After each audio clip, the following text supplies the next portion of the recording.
बच्चों, आज हम जो गज़ल पढ़ने जा रहे हैं उस गज़ल का नाम है उड़ान।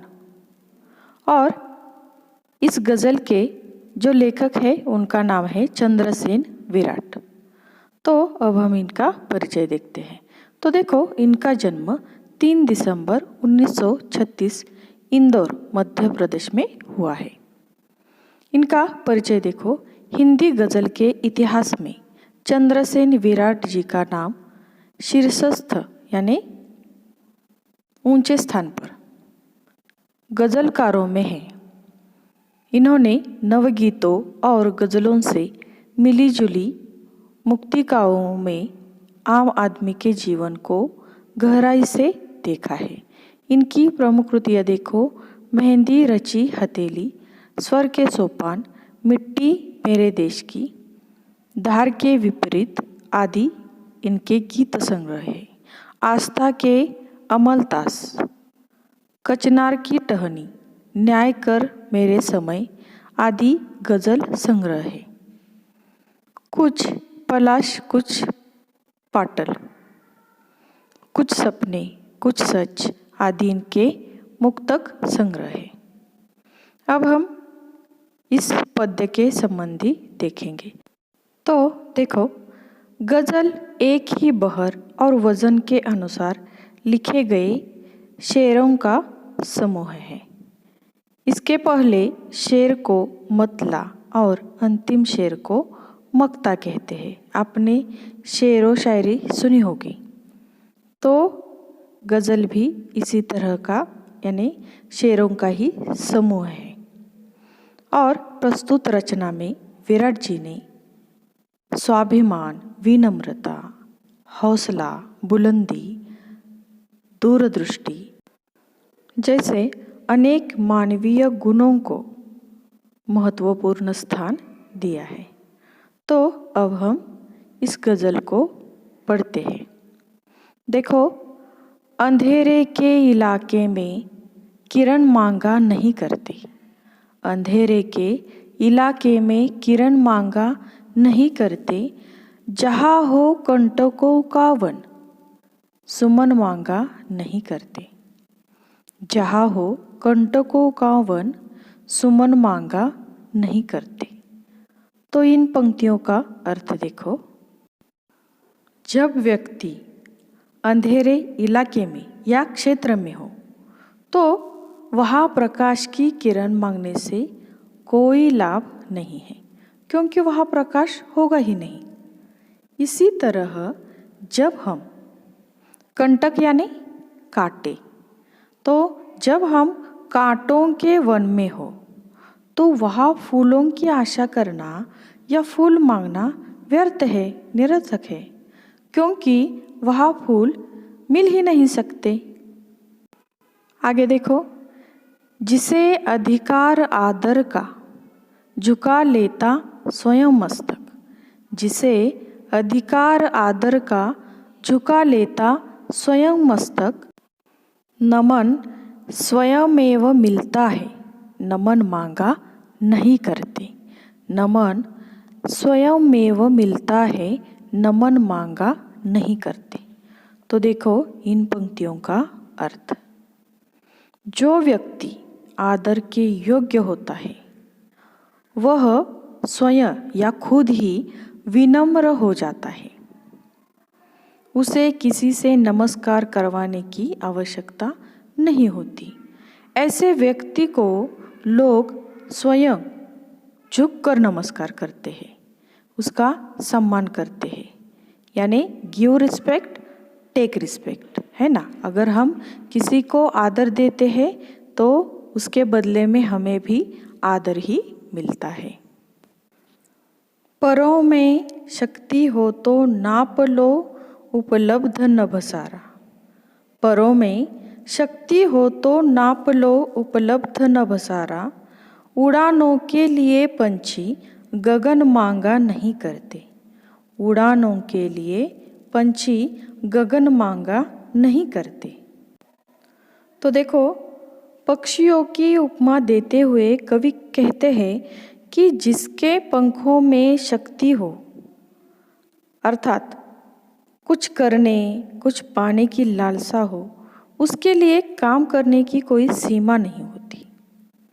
पक्षी इतने बड़े आकाश में स्वयं ऊंची उड़ान भरता है, वह किसी से पूछ कर नहीं उड़ता। यही इन पंक्तियों का अर्थ है। आगे देखो, जिसे मन प्राण से चाहा निमंत्रण के बिना उसकी।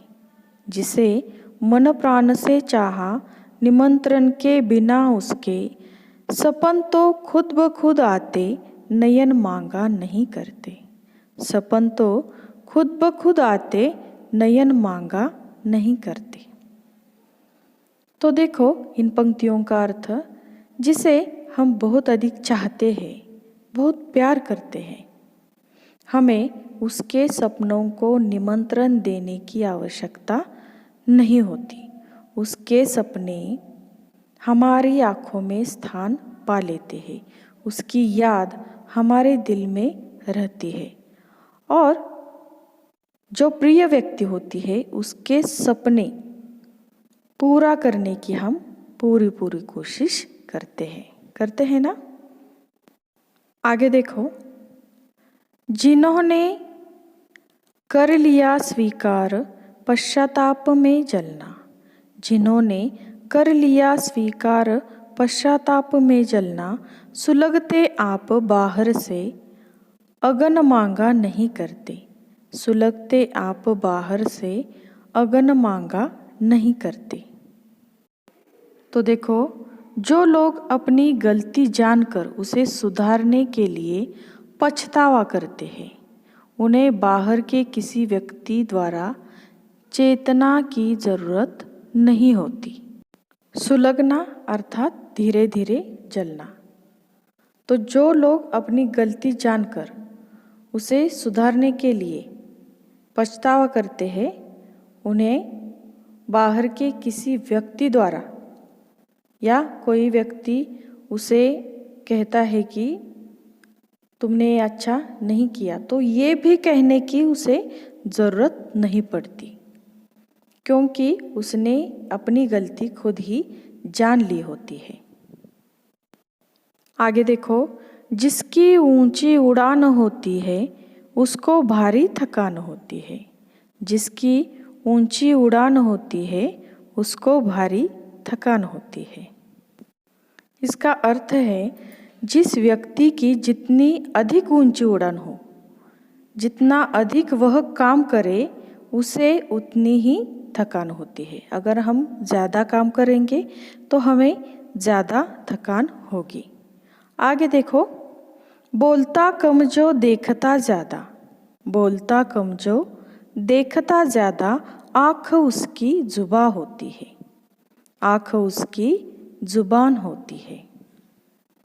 तो इसका अर्थ क्या होता है कि जो व्यक्ति कम बोलता है और देखता परखता अधिक है, उसकी आँख जुबान का काम करती है, अर्थात उसकी आँखों में उसका अनुभव दिखाई पड़ता है। यही इन पंक्तियों का अर्थ है। इसके आगे देखो, बस हथेली ही हमारी हमको। बस हथेली ही हमारी हमको धूप में सायबान होती है। धूप में सायबान होती है। तो देखो,